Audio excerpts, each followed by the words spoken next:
NA1SS, NA1SS, this is Golf Bravo 4, Oscar Bravo Sierra. Are you receiving? Over.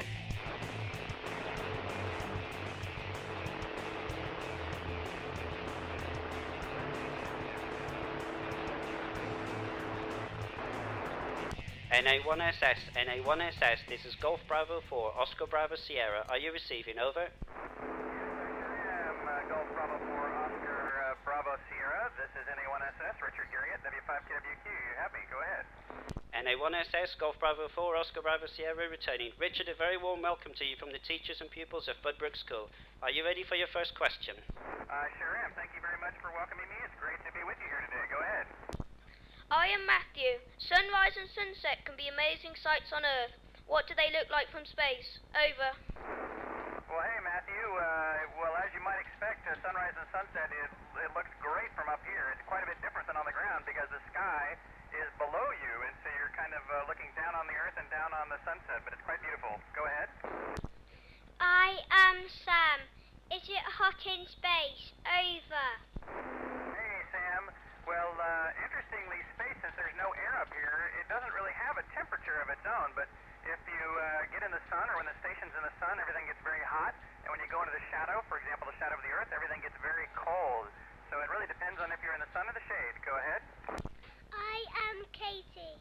What do you do with all of your rubbish in space? Do you recycle it, and if so, how? Over. Well, hey, Katie, that's a great question. Yes, we recycle lots of stuff on board. For example, we have a printer, and we always print on both sides of the piece of paper before we use it up. We actually recycle the water even. All the condensation that comes off the air conditioner gets cleaned up and recycled back into our drinking water again. And then after everything's used up as much as they can, we put them in a ejection device in the progress and burn it up in the atmosphere. Go ahead. I am Danny. What's your favourite thing to do on the space station? Over.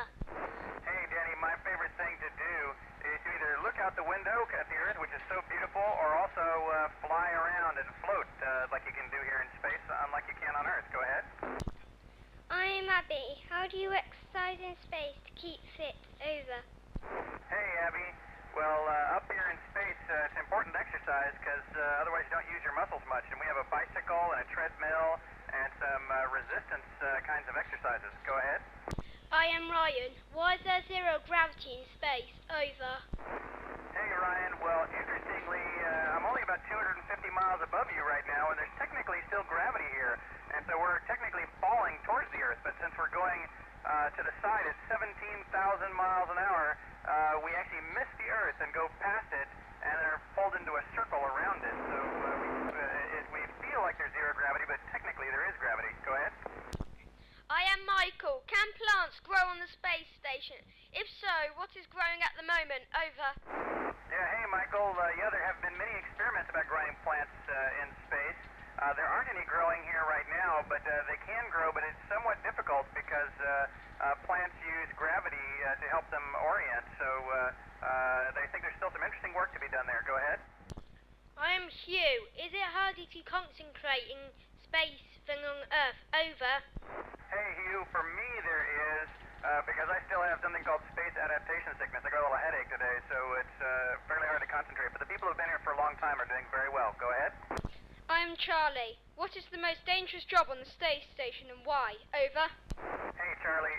Going on spacewalks, which a lot of the cosmonauts do and astronauts do, is by far the most dangerous because you have only your little suit as a life support system. Go ahead. I am Rebecca. Do you ever feel dizzy in space? Over. Yes, hey, Rebecca, you sure do. At least I know I do. It's very easy when you get up here since there's no gravity for you to feel very disoriented and get dizzy easily. But after a few days, you adjust. Go ahead. I am Alice. How did it feel when the rocket lifted off the ground? Over. Hey, Alice, that was really amazing. For about 8 minutes, it was like being on a roller coaster doing a loop. We had 4 Gs, or 4 times the force of gravity. It was great. Go ahead. I am Alice. What do stars look like from space? Over. Hey, Alice. Well, the stars up here, when you look out at night, are very clear and sharp, but not that much different than they are on Earth. But the moon is also really spectacular to see because you get such a clear view of it. Go ahead. I I am Ellie. What do you do for entertainment on the space station? Over. Hey Ellie, we have music, movies, and we fly around and juggle even yesterday. Go ahead. I am Annabelle from the space station. Can you see the moon rise and set just like we see it on Earth? Over. Yes, we sure can. We get to see the moon rise and fall 16 times a day. Go ahead. I am Annabelle and this is Rose's question. What do you miss the most about home whilst you are in space? Over. Oh, I miss food like hamburgers, pizzas, and macaroni. Go ahead. I am Michael and this is Thomas's question. Who would treat you if you were ill in space? Over. Yeah, if you get ill, you're the commander's in charge, but there's lots of people trained for medical emergencies here. Go ahead. I am Ellie and this is Alex's question.